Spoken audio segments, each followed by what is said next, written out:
For our final project, we were tasked with analyzing two short stories by Zhu Ling, the same author who wrote On the Road with Teresa Tang. These two short stories were titled both Christmas and Finding Roots in Nansan.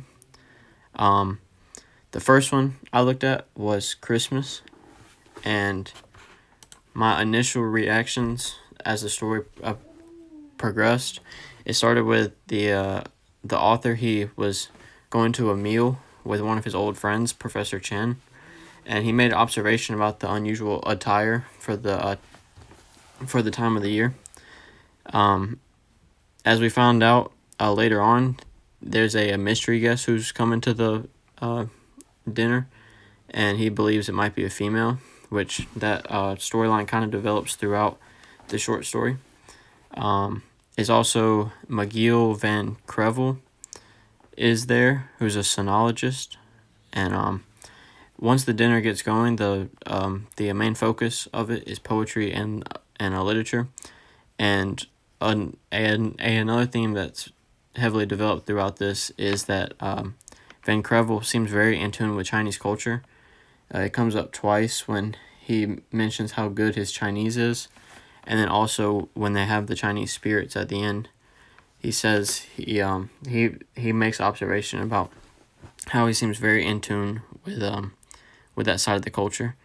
And then the story finishes with kind of a complex metaphor, sort of comparison to the female who was at the dinner, and he makes the statement that she seems like she's trying to study the dinner as almost as if it was a class.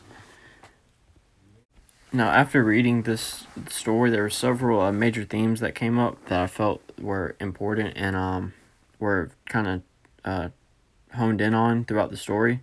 The first was the divide in the works of the poets that they mentioned, and they mentioned how it was a very drastic change between a very short time period in their works. And I thought that the author of the short story, Zhu Ling, he set up this divide between the works of Dai Wang Shu, and he kind of compared it to the intelligence of the guest, Professor Lin, with that final almost metaphor comparison that he gave. And I say that because he mentions she was studying the dinner as if it was a class, almost like she wasn't in tune with the more social side of things. So I thought that was a divide in her, not necessarily intelligence, but her social skills. So I thought that divide with the authors kind of played off of that divide with her skills. The second, it was a small excerpt that came out about the dominance of the government in a publication, and he says the ultimate authority lay with the government officials, and that was a theme that was very heavy throughout our course. And that kind of ties into some of the application to other materials in our class. In Unit 3, we focus on propaganda, and that was focused solely on the government and what they pushed to the citizens. So I felt that line just kind of played off of that, and I think it just kind of went good with some of the other stuff we had learned throughout the course. One last connection I made to this piece was the works of Arthur Smith that we had seen previously in the course, and one of his main ideas in his works was that you can learn more from the urban side of China in a short amount of time than you would the big city in over many years. And I felt like that was kind of present in this, where the guest, Van Crevel, he seemed very in tune with Chinese culture and many things about the society in China, whereas Professor Lin, she was somebody who had grown up being very studious and focusing on the academic side of it, and it seemed like there was a divide in their knowledge of Chinese culture. So I felt like that kind of tied back into his works from some of the very early units, and I think it was just very present in this piece. And then lastly, for one closing statement about Christmas by Zhu Ling, I felt like individualism in the Chinese people was a very big topic in our course, and I felt like that idea was kind of underlined throughout this short story as well. Just how we learned that stereotyping isn't fair for the Chinese people, as they're very diverse. And I think that was present in the differences, both socially and academically, with Professor Chin and Professor Lin. Although they were both professors, or they were both Chinese professors at that, they were very different, both in their social mannerisms, which is stated at the end when it says that she barely she barely spoke throughout, and then she barely ate at the end, and then just their ideas, with that last statement where it says she treated this Christmas as almost if it was another class, just kind of like pointing out that she's learning with this experience, even though she's a professor and she's lived in mainland China her whole life. This trip to or she's lived in Beijing. This trip to mainland China is very eye opening to her, and she finds out that she doesn't know as much as she thought she did, and so she's also having to use this as a learning experience. So I think that just kind of shows how you can't stereotype and generalize the Chinese people just based on a title and their race. So that was kind of present throughout. Our second short story was Finding Roots in Nansan, also by Zuling. And this story was centered around a character who was unaware of his identity, pretty much. He never knew where he came from, didn't know any of his family. And after drifting around China for almost 30 years, he eventually made his way into Nansan, where he immediately began to feel a physical connection to the earth and that place in general. And throughout his trip, he meets elders and some other locals of the area who were very friendly to him, and he comes to realize that their lifestyle is very similar to his. And so after all that, he eventually decides that Nansan was his home from a young, or from his childhood, that he never knew, and he comes at peace with his identity. Now, throughout the story, several major themes come in play. Once again, individualism is very prominent. This time it's more open with it, whereas with Christmas it was kind of a underlying theme. But with this one, it's very out there, and it's the main plot of this short story.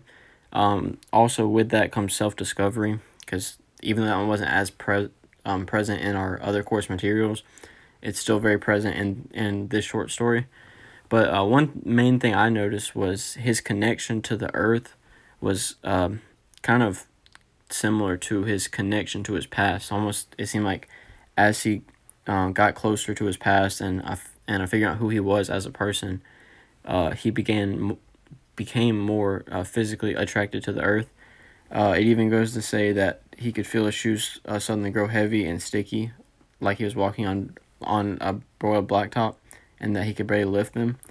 And so I just felt like this connection to the soil of a Nansan was kind of him finding out that he was connected to this place on not only a physical level but also a spiritual level. Now, in terms of application to other material we've seen in this course, the first connection I made was to poverty. And although poverty wasn't a topic we focused super heavily on throughout the class, it most certainly came up and is a big problem throughout China.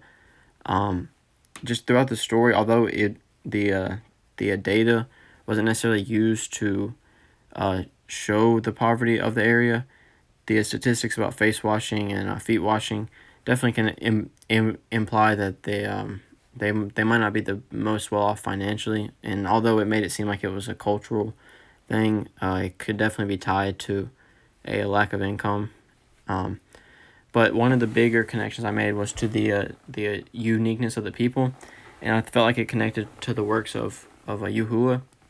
And in his works, he had talked about how stereotyping is very popular for the Chinese culture, and I felt like it was a weird dynamic throughout the story, where it established the idea that he was becoming his own person, which would argue that there is no stereotyping, or that that his stereotyping isn't fair for the Chinese people.